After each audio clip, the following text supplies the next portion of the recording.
strategy, but he's still back caught up in bumper's his all wreck. ripped off. He's checking off pit road first, probably. Yeah, Ruderman has a lot of damage with his Toyota. See Kyle Busch coming in behind him, so he will not make it 4 in a row here. But, you know, there again, we talked about this. We set it up from the beginning. It's Carl Edwards' car.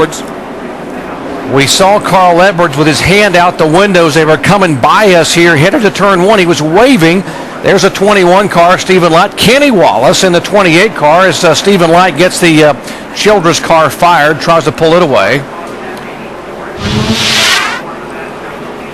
See the intensity level coming up on these guys. We saw Mike Wallace look like he was going below David Ruderman right here, but they ran up on a slower car. Wow. Right. Man. That's Kevin Lepage's 61 that Carl Edwards went up across the back of. And then it all broke loose behind him. Car slipping and sliding. Kelly Byers involved. Brad Keselowski, watch again. Oh, you see what happened here. This 61 was not up to speed, and it's almost like you know, these guys moved over and didn't see him. Had no idea that he was coming out. You know, they did.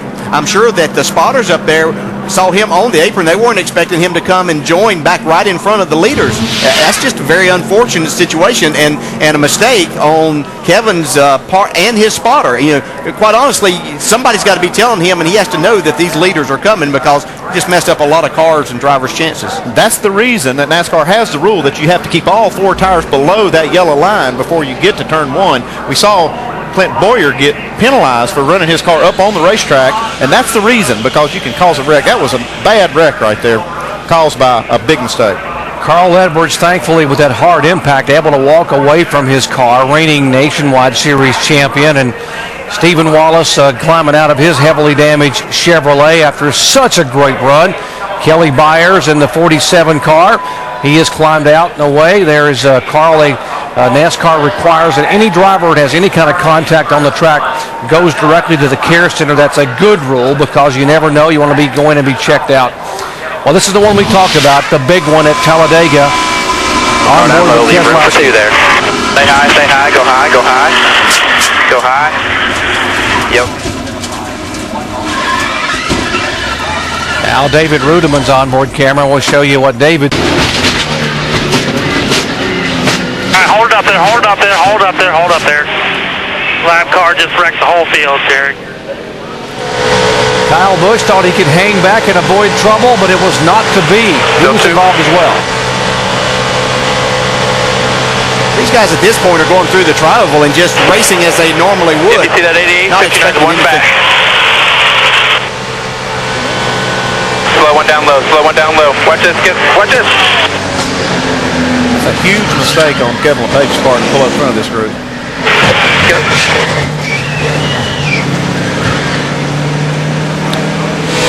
33 car, Cale Gale driving for Kevin Delana Harvey. Back it down, back it down, back it down, back it down, back it down, back it down, come on down, come on down. Kid from Mobile, Alabama, coming home to drive on his home racetrack in a Nationwide car for the first time. He was involved. Again, the 61 car. Now, what's Carl Edwards?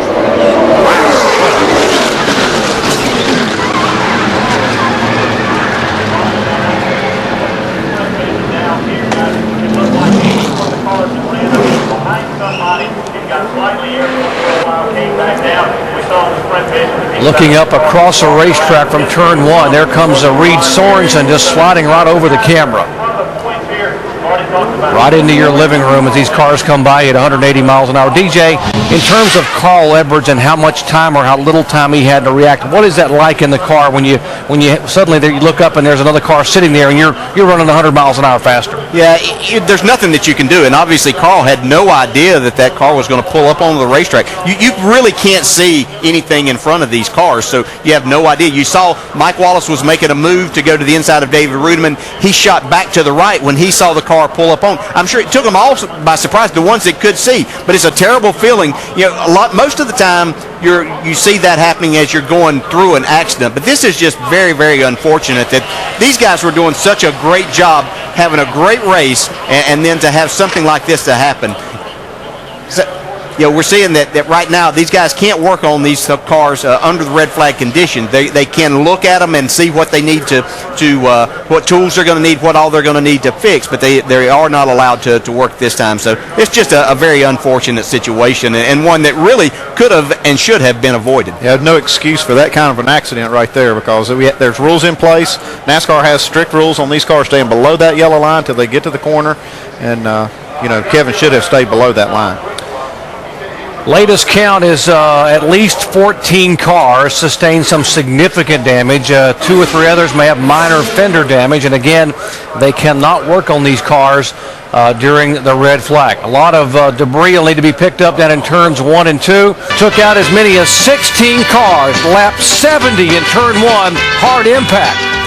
Back with more updates in just a moment. The ring of fire, the taste of love is